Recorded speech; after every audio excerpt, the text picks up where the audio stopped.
Here's a Samoan term you can start using today. It's ua lava. You probably hear people say it fast like ua lava. Ua lava means enough, or literally, it has become enough. As you know, lava has several uses in the Samoan language like tano for lava. But in this sense, it means enough. Ua is a present tense marker used to update an action. So let's say we went out to eat. Sole, famasimala me ai famolmole. Ele lava.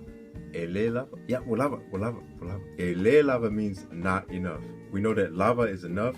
The le before any action makes the action not, so not enough. Now look at the e. The e is also a present tense marker, but it's referred to as a habitual tense marker because it wasn't enough salt for me in the past, it's not enough salt for me right now, and it's not going to be enough salt for me in the future if this is all the salt I'm going to get.